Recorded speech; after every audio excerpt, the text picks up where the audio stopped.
Si te gusta el video, por favor dale like y suscríbete. Síguenos en nuestras redes sociales y no olvides compartirlo con tus amigos y familiares. Nosotros somos Misión Vida Eterna.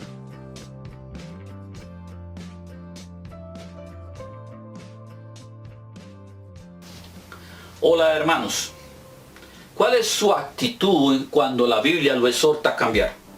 Muchas personas consideran que la Biblia no es la palabra de Dios, pero sabemos que es un libro perfecto, que no se contradice y que fue escrito por más de 40 autores que fueron inspirados por el Espíritu Santo. ¿Cuál es su actitud cuando alguien lo busca para exhortarlo a cambiar y andar como la Biblia nos instruye? Hay varios tipos de reacción y respuesta de las personas a una exhortación de la Biblia. Por eso vamos a estudiar el libro de Jeremías en el capítulo 26, pero en la versión Palabra de Dios para Todos PDT.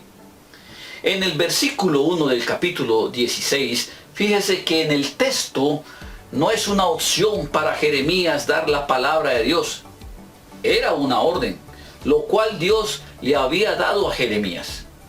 Dice el versículo: al comienzo del reinado de Joacim, hijo de Josías, rey de Judá, vino este mensaje del Señor. Esto dice el Señor: párate en el patio del templo del Señor y háblale a la gente que viene de las ciudades de Judá a adorar en el templo del Señor. Diles todo el mensaje que te he ordenado que le digas sin omitir ni una sola palabra. Muchas personas piensan que exhortar desde un púlpito es sencillo, que decirle a las personas que cambien es fácil, pero no lo es. Siempre la Biblia busca que ordenemos nuestros pasos, pues Dios desea que seamos salvos. Dice el texto en Jeremías 26:3, a lo mejor te hagan caso y abandonan su maldad si lo hacen. Entonces desistiré de hacerles el mal con el que tenía planeado castigarlos por culpa de su maldad. La Biblia siempre busca que seamos y procedamos al arrepentimiento. Jesús vino no a condenar al mundo, sino a que el mundo sea salvo por su obra en la cruz. Ahora pregunto, ¿qué fue lo que Dios le ordenó a Jeremías a decirle al pueblo? Versículo 4 del capítulo 26 de Jeremías. Les dirás que esto dice el Señor: si no me obedecen, ni viven de acuerdo con las leyes que les he dado, ni hacen caso a las palabras de mi siervo, los profetas, que les he estado enviando una y otra vez, y a quienes ustedes no han obedecido, entonces haré con este templo lo mismo que hice en Silo, y convertiré a esta ciudad en un modelo de maldición para todas las naciones de la tierra. Los sacerdotes, los profetas y todo el pueblo escucharon a Jeremías decir estas palabras en el templo del Señor.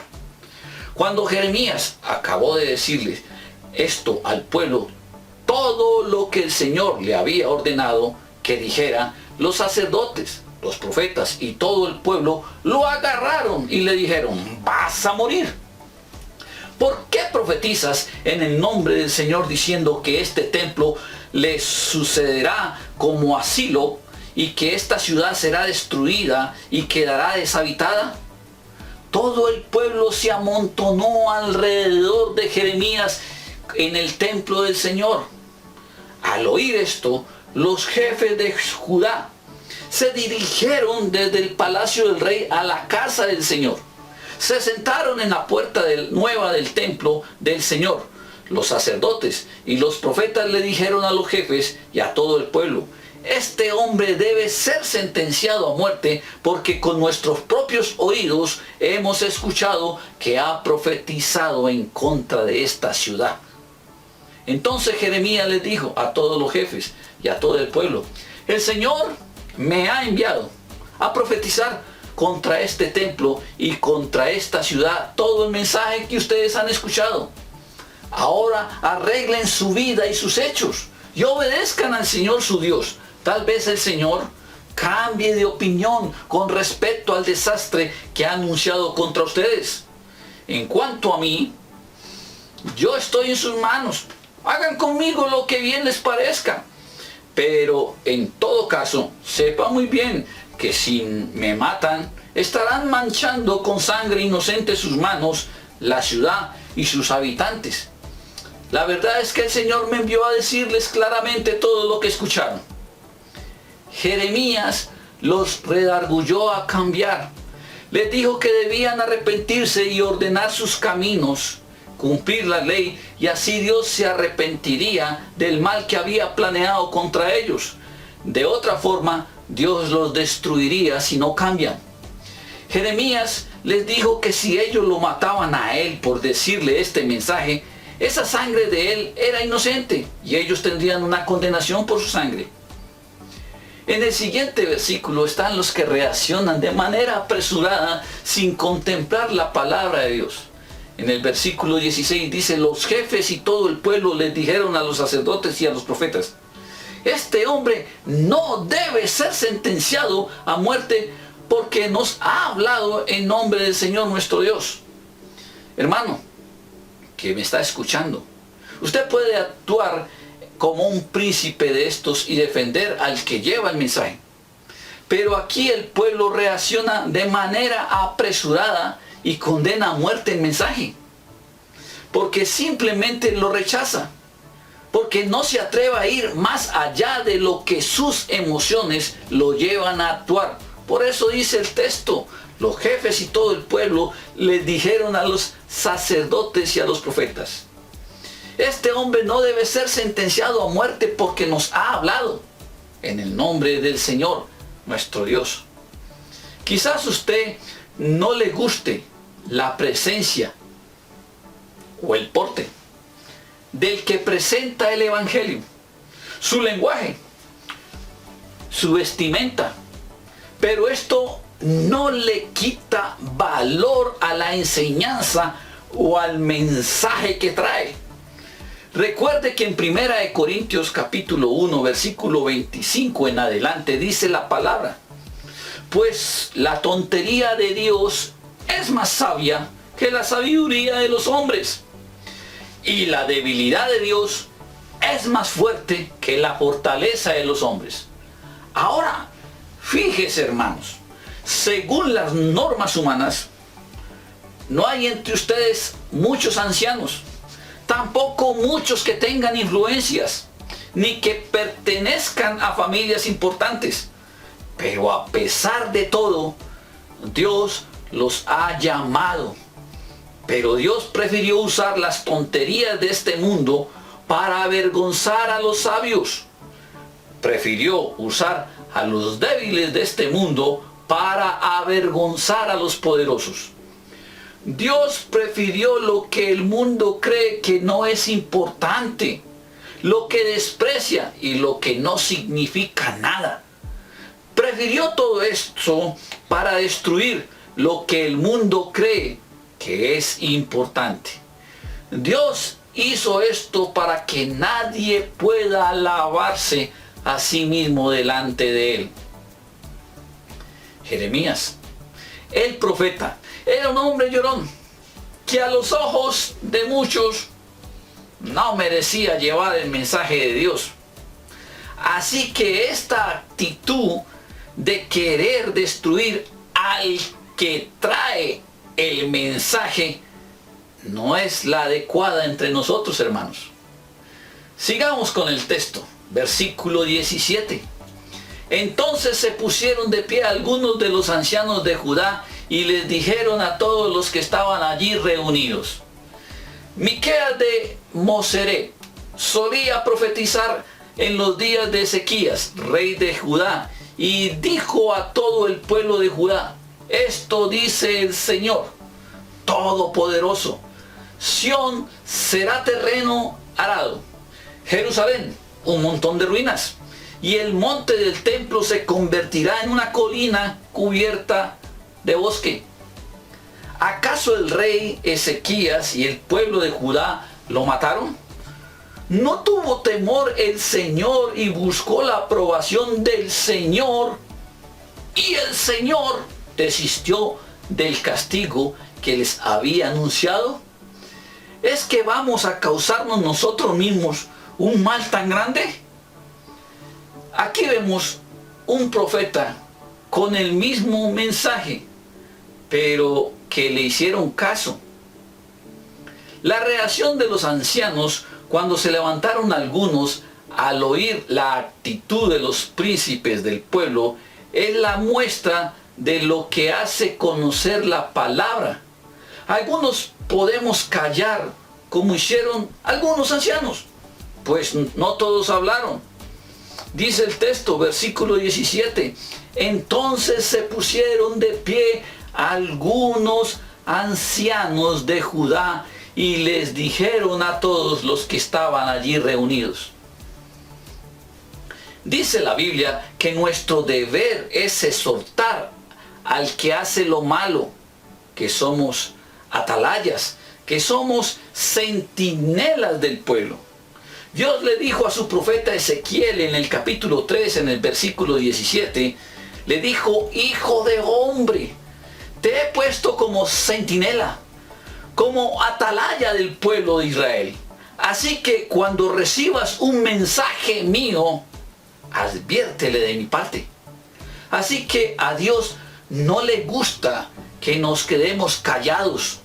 Debemos ser luz a los demás. Todos los que conocemos la palabra de Dios tenemos la obligación de enseñarle la Biblia a los que están en tinieblas y no la conocen. No es una opción, es una orden. Mateo 28, 19 nos dice, así que vayan y hagan discípulos en todas las naciones, bautízalos en el nombre del Padre, del Hijo y del Espíritu Santo. Eso nos dice la palabra. Así que los ancianos que hablaron a todos los demás hicieron bien, pues reforzaron el aprendizaje. Luego dice el texto que hubo otro profeta, Urías, hijo de Semaías, que predicó lo mismo que Jeremías.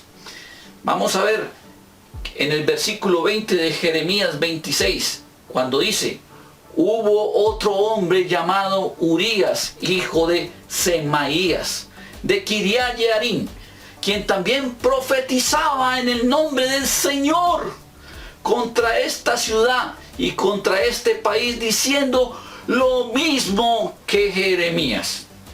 Cuando el rey Joacim, todos sus oficiales y todos sus altos funcionarios escucharon sus palabras, el rey procuró matarlo, pero Urías se enteró, tuvo temor y escapó a Egipto.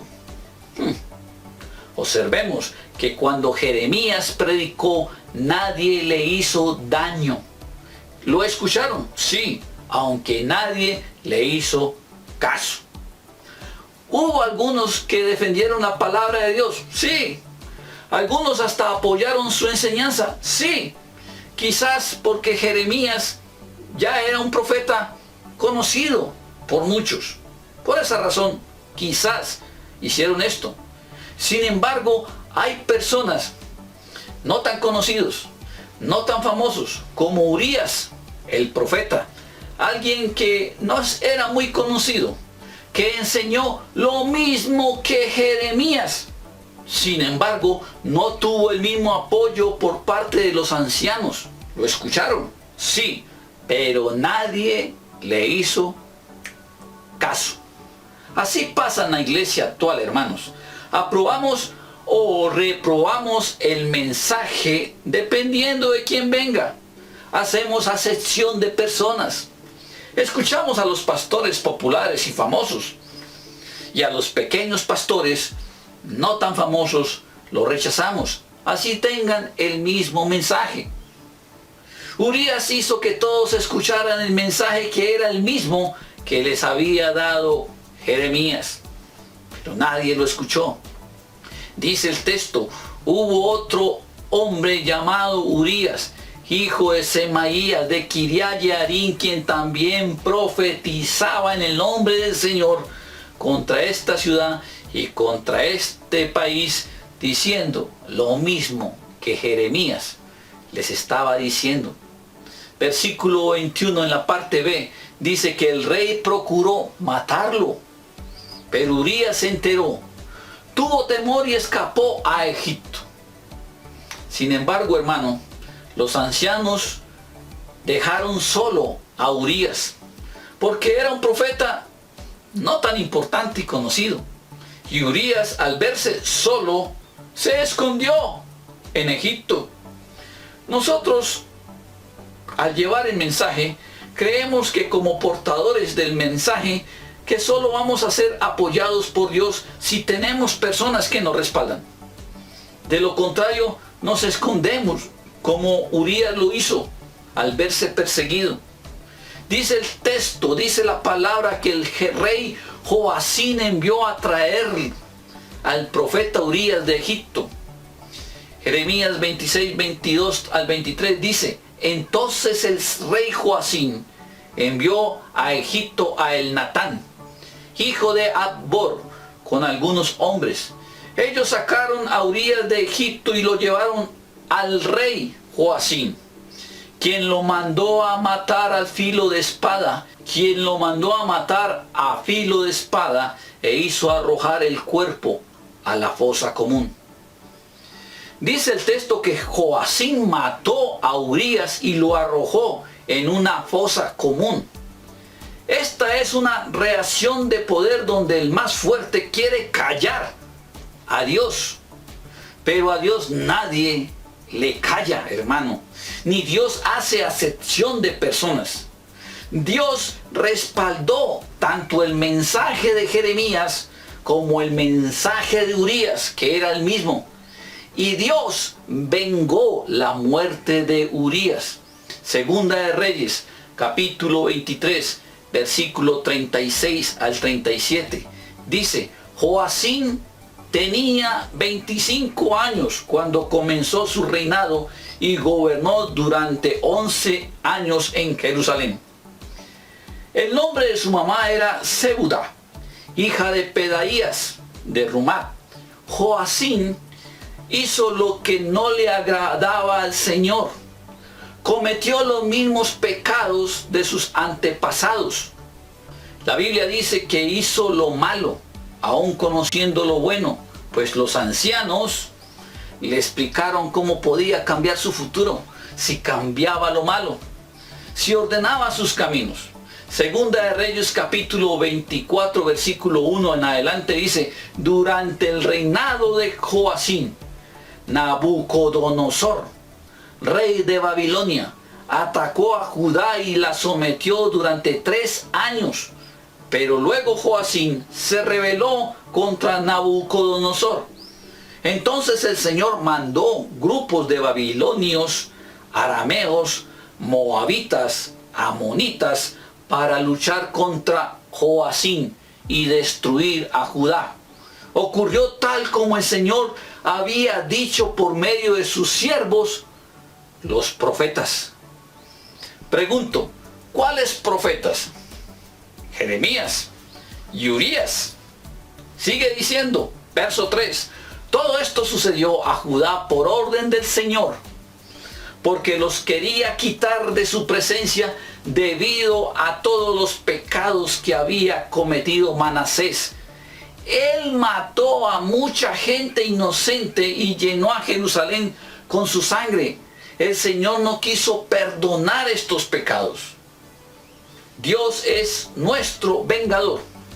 Y en este caso Dios vengó la sangre inocente de Urías. Hermanos, así terminan los que se oponen con su poder a que la palabra de Dios llegue y transforme la vida de su pueblo. Muchos que escuchan el mensaje de exhortación buscan cómo matar al que enseña la palabra y poner entredicho lo que la palabra dice. Pero recordemos Gálatas 6:7, cuando dice: no se engañen ustedes mismos, porque de Dios no se burla nadie. Uno cosecha lo que siembra. Así que, hermanos, la invitación es a seguir el ejemplo de algunos ancianos que cuando escucharon la palabra la respaldan, no importando el mensaje de quién venga, sea famoso o no sea famoso. Hermano, hoy lo invito a que recibamos la palabra sin importar a quien Dios envíe y apoyar la predicación, apoyar la palabra, no importando las circunstancias. Oremos. Señor, gracias por tu palabra y gracias por enviarnos diferentes formas, medios y personas a exhortarnos, a ordenar nuestra vida. Ayúdanos a escuchar tu mensaje, no importando de quién venga. Abre nuestros ojos espirituales y haznos hacedores de tu palabra y no solamente oidores. En el nombre de Jesucristo. Amén. Qué bella historia de su excelsa gloria bajo el Salvador, Jesús mi Redentor. Nació en pesebre, despreciado y pobre, varón de lágrimas y de dolor. Oh, cuánto le amo y fiel le adoro. Él es mi vida, mi Redentor, el Rey de gloria, vino a salvarme y a revelarme al Dios de amor. Qué gran misterio, tan incomprensible. El Verbo se encarnó y al mundo descendió. El plan oculto revelóse al hombre y por su tierno amor me levantó. Oh, cuánto le amo y fiel le adoro. Él es mi vida, mi Redentor, el Rey de gloria, vino a salvarme y a revelarme al Dios de amor. Don admirable, tan incomparable, de plena salvación y eterna redención. El sol divino brilla en mi camino, su luz alumbrará mi corazón. Oh, cuánto le amo y fiel le adoro. Él es mi vida, mi Redentor, el Rey de gloria, vino a salvarme y a revelarme al Dios de amor. Oh, cuánto le amo y fiel le adoro. Oh, Él es mi vida, mi Redentor, el Rey de